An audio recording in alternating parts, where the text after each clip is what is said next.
들으셔야 되는 거잖아요. 구조상. 통상 그렇죠. 그렇죠. 그렇게 해야 인사비서관이 인사혁신처로 연락하는 거 맞죠? 그 구조는 맞습니까? 글쎄 그런 그 메커니즘에 대해서는 정확히 제가 이해하고 있지 못합니다. 그러면은 일반적인 인사인 경우에 미리 귀뜸이든 언질이 온다 하셨는데 누구한테서 어떤 절차로 그런 미리 연락을 받으시는 건데요? 피고인께서. 보통 결제할 경우에는 뭐 인사비서관이나 인사제도비서관실에서 연락이 오는 걸로 제가 그러니까 미리요? 이해했습니다. 미리? 예, 예. 알겠습니다. 28항입니다. 아닙니다. 추가 아닙니다. 예, 28항 맞습니다. 28항 하고 하겠습니다. 28항. 피고인께서 이 전자 결제 열람 안 하고 결제를 안 하시니까 어쩔 수 없이 최상목이 다음 날인 2025년 1월 1일 인사혁신처를 통해서 그냥 수기 결제로 조한창 정계상 임명한 제가 한 거 맞죠? 제가 그렇게 들었습니다.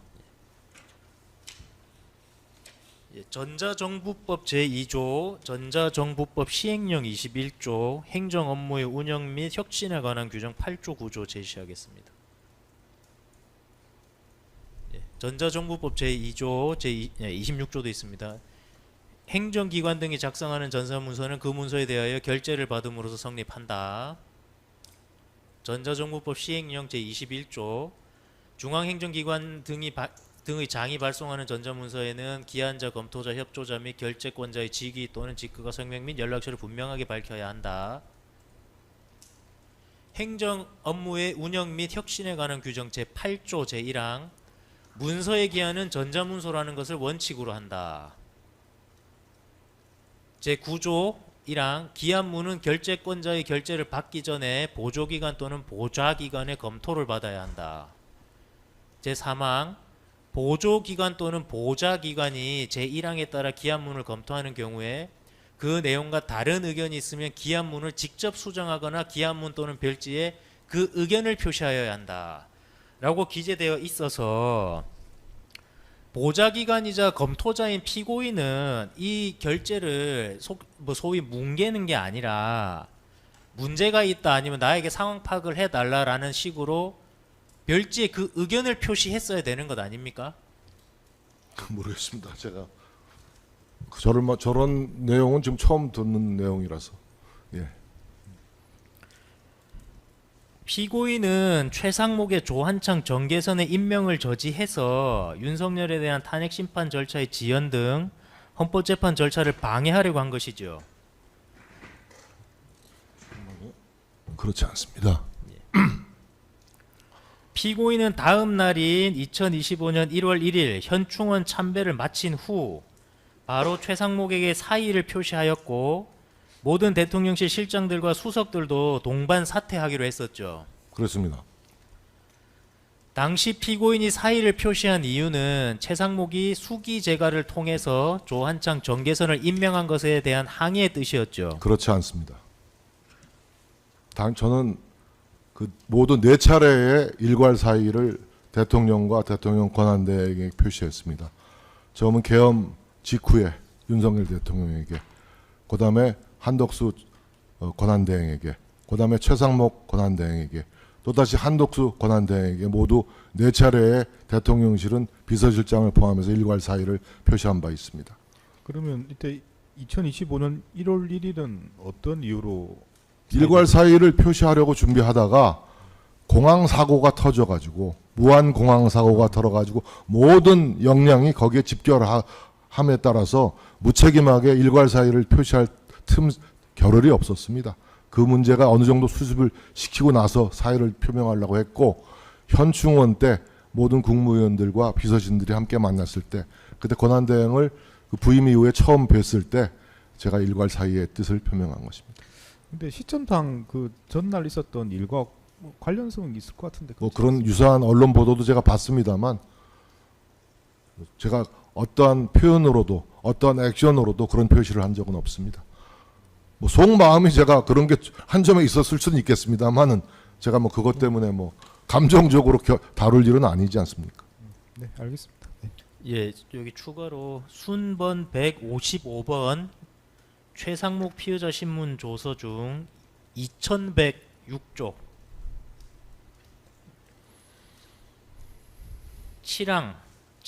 실행부터 제시하겠습니다.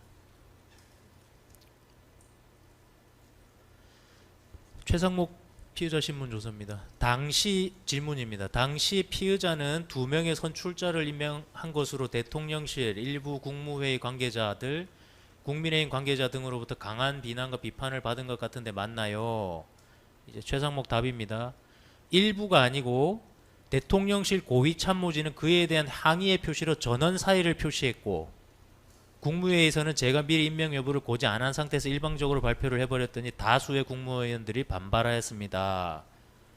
라고 진술했고, 당시 언제 누구로부터 어떤 비난 내지 비판 받았나요? 답으로 대통령실의 비서실장 정진석, 정책실장 성태현, 안보실장 신원식 및 수석비서관 전원이 항의의 뜻으로 저에게 사의를 표명했습니다. 라고 기재되어 있습니다. 그리고 질문의 내용이 이제 잠깐만 기다려보세요. 2107쪽입니다.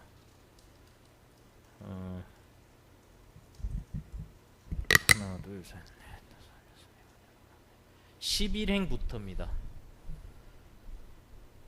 질문이 피의자가 비난 내지 비판을 받은 이유가 무엇인가요? 라고 하자 최상목이 답으로 국무위원들에게 독단적으로 결정한 점에 대한 비판이 많았다고 생각하고요.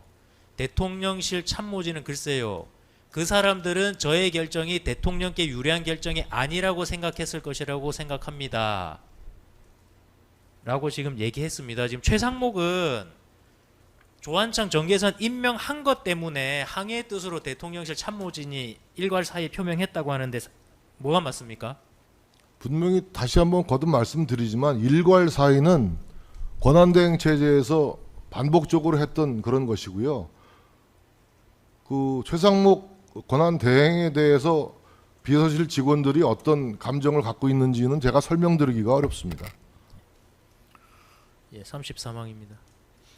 이후 피고인 및 대통령실 고위 참모진들이 사의 의사를 거둔 것으로 확인되는데 이 사의 의사를 거둔 이유는 또 뭡니까? 1월 1일 날 현충원에서 제가 사의를 표명했고 1시간 뒤에 권한대행실로부터 비서실장 사표만 수리하겠다라는 답을 받았습니다. 그래서 제가 즉각 짐을 싸던 중에 2시간 후에 다시 전화가 와서 사표 수리를 번복하겠다라고 해서 그런 건 있을 수 없다. 저는 나가겠다라고 했습니다만 모두 그날 최상목 권한대행이 3차례 저한테 전화를 걸어서 없었던 일로 해달라. 자기가 경험이 없어 그렇다. 사표 수리를 번복하겠다라고 해서 제가 그러나 저도 뜻을 거둘 수가 없고 다음날 수석들의 의견을 들어보겠습니다 했는데 1월 2일 날 티타임 아침에 수석들이 전원이 다 나가겠다고 해서 저는 수석들에게 아니다. 우리가 무거운 국정 책임을 공유하는 입장에서 이렇게 다들 자리를 떠날 수는 없다. 비서실장 혼자 자리를 떠날 테니 수석들은 남아서 본연의 임무를 다 완수해 달라고 했습니다. 그런 상황에서 어쨌든 최상목 대행이 또 전화가 오셨고 제가 최상목 대행에게 사표 제출은 유효한데 그게 수리될 때까지만 제가 일을 하겠다. 그게 공직의 본분을 다하겠다라고 해서 남아서 계속 일을 했던 것입니다. 예. 34항입니다. 헌법재판소가 2025년 3월 24일경 한덕수에 대한 탄핵 심판을 기각하면서 한덕수는 대통령 권한대행 직무에 복귀했었죠. 알고 계시죠? 네.